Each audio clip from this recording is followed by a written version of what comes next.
every private entities, right? They're well versed on the policy about how things work. So what? I mean, of course, education. What's the solution to? We're not educated, so of course it's to get educated. But Well, what's the solution when well, people don't even consider or think about it?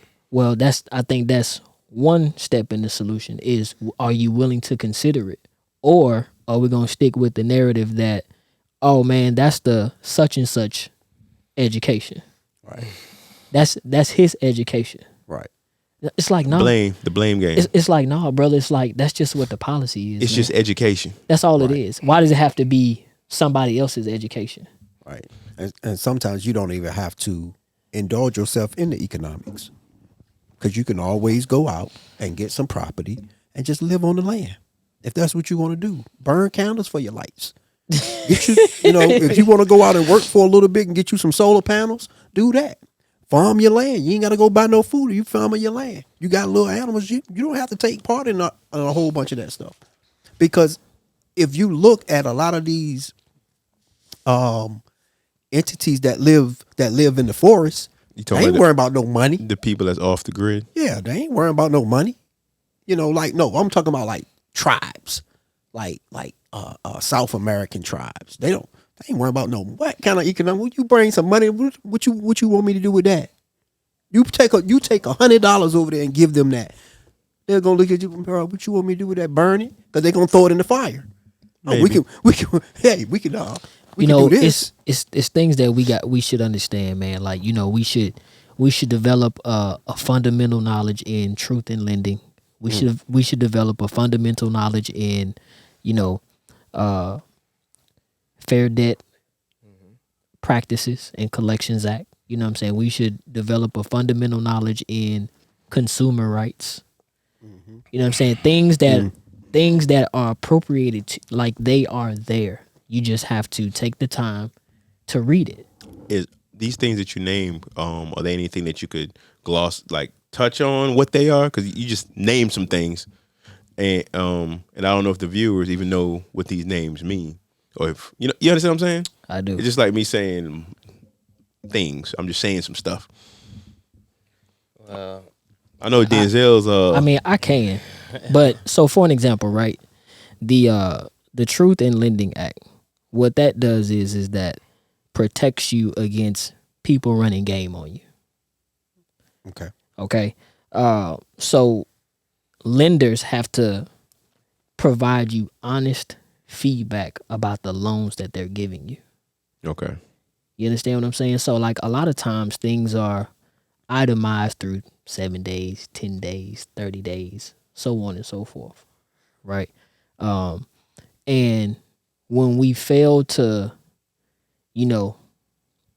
ask, or we don't know, and we're silent about some things, we generally accept the terms that are not disclosed. You know what I mean? And, just again, for the sake of I don't offer legal advice, but what I am telling you is that, you can literally purchase the document for Truth in Lending. It's a lot of reading. It's very boring, right? But it does give you the details about how consumer transactions are supposed to take place. Right? So that's why they tell you things like, this call may be recorded Right. or this call is taking place on a recorded line. Right. XYZ ABC. Do you accept? Right. And when you say yes, and you don't know what they're talking about, you invite everything that comes with that. That's the same as if you get an app. Yeah. You get an app and it has the app agreement.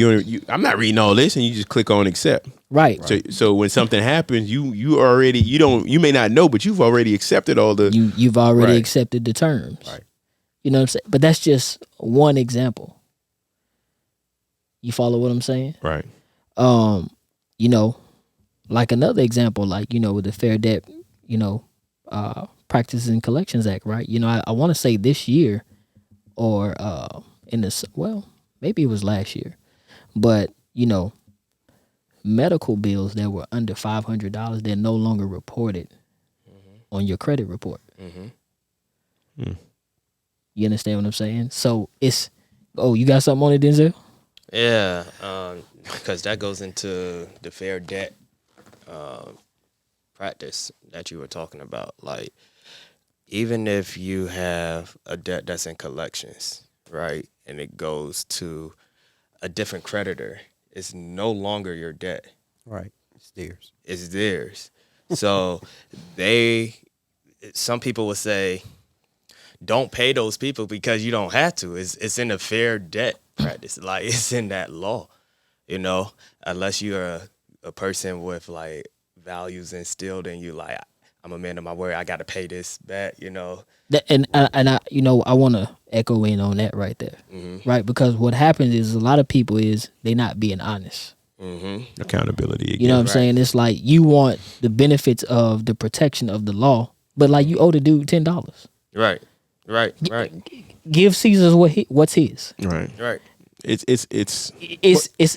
a ebb and a you want to be one way, right? You like I'm not gonna. I don't want to be a part of this system or whatever the case may be. But you gotta pay your taxes, man. And if a debt cannot be substantiated within 30 days, right?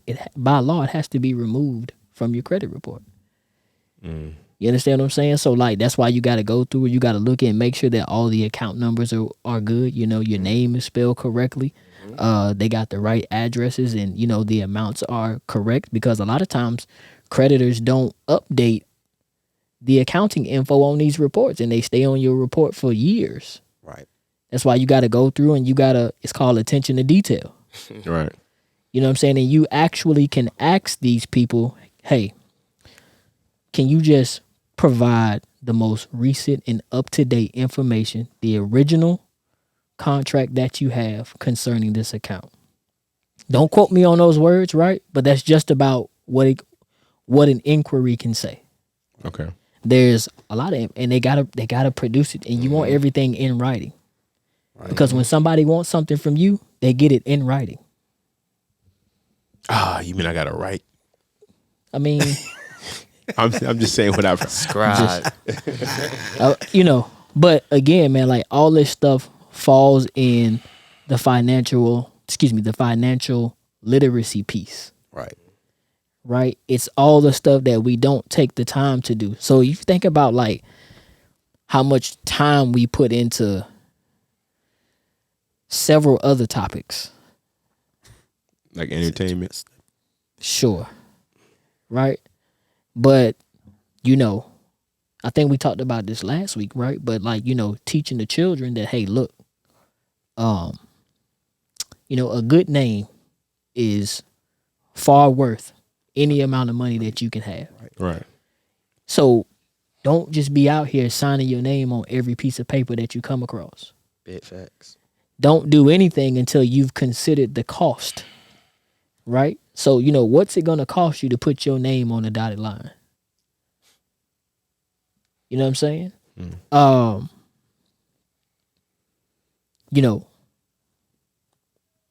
The list goes on and on and on and on. And also, credit is another way of the intangible way of looking at your name. Yeah. What's this name is? What's the history attached to this name when it comes to finances? Does this person pay things on time or not, early, or just late? Right. Or not? And we ain't telling nobody not to pay your bills. No, I'm not gonna tell nobody not to pay their bills. Go ahead, pay that. That's be accountable.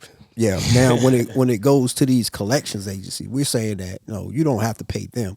You can go back to whoever you owe or you think you owe, and pay them, and then your account will come current with them if that's the case. And then if they put it on your credit report, then they post it, like you say, he supposed to take it off within a certain amount of time. But it's like, if we want to, excuse me, maybe we don't have a formal school, right? But when we at the dinner table, right, let's make it a topic of discussion. Yeah. But most of the time we ain't at the dinner table. You know what I'm saying? Stuff like that. I mean, Uh, But that comes back down to family structure. it does, right? And I think we all could, benefit from a reevaluation of, the family structure and like what that's supposed to look like. You know what I'm saying? Because, a lot of parents are complaining about what children are learning in school. Right? But we're not necessarily sole proprietors in what the education should look like. Right. And if financial stability is something, or economic strategies are something that's important to you, we got to learn them. That's just as good as passing down the land itself. Right. Teach your man to fish. Right. Yeah. I want to go back into the land aspect and the black community, and how to build the wealth as well. There's this book called The Color of Money. Okay. Bring it out. Bring it out, Adone. This book definitely enlightens well, let me give you the whole title. The Color of Money, the wealth gap between whites and blacks. Okay. This book definitely enlightens the history of blacks trying to get out of the rut that they were in.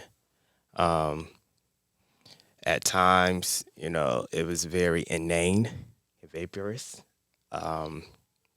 However, the lessons that was often spoke about during those times or that book was, hey, in order for us to get to where we want to go, you have to have land. Okay. Not only do you have to have land, you also have to have black banks. Okay. Frederick Douglass was one of the leaders or the president of the black banks. And it started to go down into the generation through Booker T. Washington and others. There were a lot of strongholds there that stopped the blacks as well. Civil rights, Jim Crow, different things of that nature. Even then, they still prevailed. When we started to prevail, we had 3 cities that was really big. We had Washington, D.C., North Carolina, Chicago, and Oklahoma. So that's 4. When those cities started to have their own black banks, the others, or the whites at that time, saw that and said, hold up, we need to get some of that money. We need to do something. So when financial crisis happened, they would not support. The Fed would not support the black banks. They would let them crash. So the idea or the belief of black banks, just like y'all was talking about perception, was black banks aren't good because they always fail. Okay. So I'm gonna come at you in a different light or a different way. Mm-hmm. Well, brother, we don't need our own banks. We got trillions of banks out here now. That is true, but we're talking about a community. Okay. Well, we got Bank of America right there in our community. That is true, but we're talking about our community. Bank of America is not owned by a black person. And I'm not saying don't invest in the other banks or anything like that. That is not what I'm saying. I'm just trying to give a history of what happened, why the belief is where it's at, and why we are in a position that we are currently in. It's kind of interesting because when we have these conversations, always in my mind, I'm thinking about not everybody, but all that may be watching. You're going to have black, blue, purple, orange people watching, and then it's like, okay, it could be the perception of why they always talking about black this and black that. You know what I'm saying?